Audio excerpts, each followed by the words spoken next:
বর্তমানে আমাদের আইফোন দিয়ে কাউকে যদি কল দিতে যাই সেক্ষেত্রে দেখি যে কল ফেইড লেখা আসছে, কলটা যাচ্ছে না।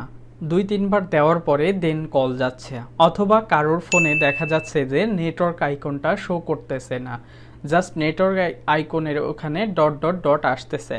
তো এই ধরনের সমস্যা যাদের আছে তাদের জন্য এই ভিডিওটা, আশা করি ভিডিওটা আপনাদের জন্য হেল্পফুল হবে। এখনও পর্যন্ত আমার চ্যানেলটি সাবস্ক্রাইব না করলে এখনই সাবস্ক্রাইব করে নিন, এবং ভিডিওটি ভালো লাগলে অবশ্যই বন্ধুদের মাঝে শেয়ার করবেন। কেন কল ফেড বা নেটওয়ার্ক শো করছে না সেটা আগে আমরা জেনে নিই। কয়েকটি কারণে আপনার ফোনে কল ফেড লেখা উঠতে পারে, অথবা আপনার নেটওয়ার্ক শো নাও করতে পারে।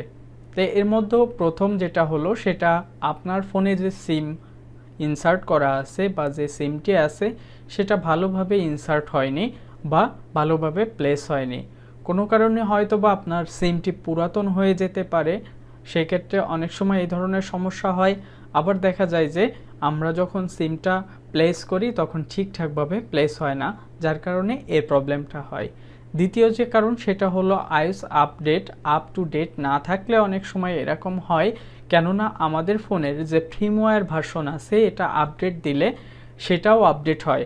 এই আপডেটের কারণে অনেক সময় দেখা যায় যে আমরা আপ টু ডেট না রাখলে আমাদের নেটওয়ার্ক প্রবলেমটা দেখা দেয়। এছাড়াও আরেকটি কারণ হলো সেটা আমরা ভুলবশত নেটওয়ার্কের কোনো সেটিংস যদি এলোমেলো করে ফেলি, সেক্ষেত্রে অনেক সময় দেখা যায় যে এটা কল ফেড দেখাতে পারে। অথবা আরও একটা কারণ হতে পারে সেটা হলো ভিপিএন। আপনার ফোনে যদি ভিপিএন থেকে থাকে তো অনেক সময় দেখা যায় যে আপনি কাউকে কল দিলে কলটি ফেইল্ড হয়ে যায়। কারণগুলো আমরা জানলাম, এখন জানবো এটা কিভাবে আমরা সমাধান করতে পারি। যেহেতু আমরা একটা প্রবলেম ফেস করতেছি সেহেতু এটা থেকে আগে আমাদের পরিত্রাণ পেতে হবে। তো প্রথমে যেটা বলবো, আপনি আগে আপনার ফোনের যে সিম আছে এই সিমটা খুলে আরেকবার ভালোভাবে ফোনে ইনসার্ট করেন, তাহলে দেখবেন যে এই সমস্যাটা থাকলে আপনার ফোনের নেটওয়ার্ক ইস্যুটা সমাধান হয়ে যেতে পারে। দ্বিতীয়ত যেটা বলবো, আপনার ফোনটির যে নেটওয়ার্ক রিসেট আছে, মানে নেটওয়ার্ক সেটিংস আছে, সেটাকে রিসেট করতে হবে। এখান থেকে আপনার ব্লুটুথ, ওয়াইফাই, সিম নেটওয়ার্ক সব সেটিংসটা রিসেট হবে। তো আপনাকে আগে সেটিংসটা রিসেট করে নিতে হবে, তাহলে দেখবেন যে কোনো সমস্যা থাকলে বা আমাদের ভুলবশত কোনো সেটিংস অন হয়ে গেলে সেটা অটোমেটিক্যালি ঠিক হয়ে যাবে। এটা আইফোনের নিজস্ব সিস্টেম, যেটা এই নেটওয়ার্ক রিসেট করলে আপনার কোনো ফাইল, কোনো ডকুমেন্ট মুছে যাবে না, তবে আপনার যে ওয়াইফাই কানেক্ট থাকবে সেটা আবার নতুন করে পাসওয়ার্ড দিয়ে কানেক্ট করা লাগবে। ডিসকানেক্ট হয়ে যাবে সেহেতু আপনাকে আবার নতুন করে কানেক্ট করতে হবে। এরপরে আপনাকে অবশ্যই এই ধরনের কোনো সমস্যা ফেস করে থাকলে এরোপ্লেন মোড অন অফ করতে হবে।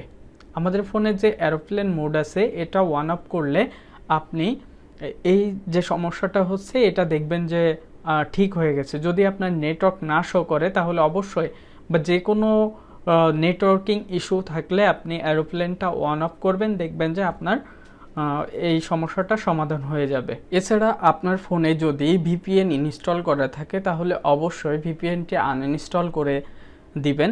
আনইনস্টল করার পরে কাউকে কল করে দেখেন যে আপনার সমস্যাটি সমাধান হয়েছে কিনা। আশা করি আপনার সমস্যাটি সমাধান হয়ে যাবে। সর্বশেষ যেটা বলবো, আপনি যদি অনেক দিন যাবত আপনার iOS আপডেট না করে থাকেন সেক্ষেত্রে কিন্তু এ ধরনের প্রবলেম হতে পারে, কেননা আমরা যে ফ্রিমওয়্যার ভার্সন ব্যবহার করি এটা আপ টু ডেট না রাখলে অনেক সময় এই ধরনের নেটওয়ার্কিং ইস্যু বা বিভিন্ন ধরনের ফোনের প্রবলেম হতে পারে।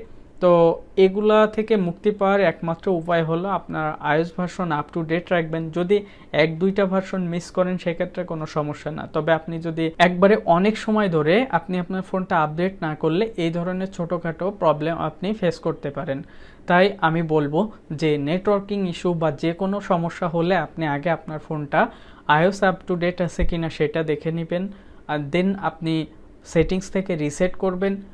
শুধুমাত্র সেটিং রিসেটটা করবেন, না হলে কিন্তু আপনার ডকুমেন্টগুলো মুছে যাবে। আর সিম যদি ভালোভাবে ইনসার্ট না করা থাকে অবশ্যই সেটা ভালোভাবে ইনসার্ট করবেন। অনেক সময় দেখা যায় যে আমরা অনেক দিন যাবত একটা সিম ব্যবহার করতেছি, সেটা অনেক ফোনে আমরা বারবার ইনসার্ট করছি, সেখান থেকে খুলে নিছে, আবার ইনসার্ট করছে, আবার খুলে নিছে। এই ধরনের এই কারণগুলোর জন্যই অনেক সময় দেখা যায় যে আমাদের যে সিমটা আইফোনে প্লেস করি এটা ঠিকঠাকভাবে কানেকশন পায় না, তখন কিন্তু এই ধরনের প্রবলেমটা দেখা দেয়। আশা করি কি কারণে নেটওয়ার্কিং ইস্যু হয় সেটাও জানতে পেরেছেন এবং এর সমাধান কি সেটাও জানতে পেরেছেন। আশা করি এখন আপনার ফোনে আর কোনো সমস্যা থাকবে না এই সিস্টেমগুলো যদি আপনি ফলো করেন। সেক্ষেত্রে ভিডিওটি ভালো লাগলে অবশ্যই লাইক ও বন্ধুদের মাঝে শেয়ার করবেন, আর এখনও পর্যন্ত আমার চ্যানেলটি সাবস্ক্রাইব না করলে এখনই সাবস্ক্রাইব করে নিন। দেখা হবে পরবর্তী ভিডিওতে, সে পর্যন্ত ভালো থাকুন, সুস্থ থাকুন, আল্লাহ হাফেজ।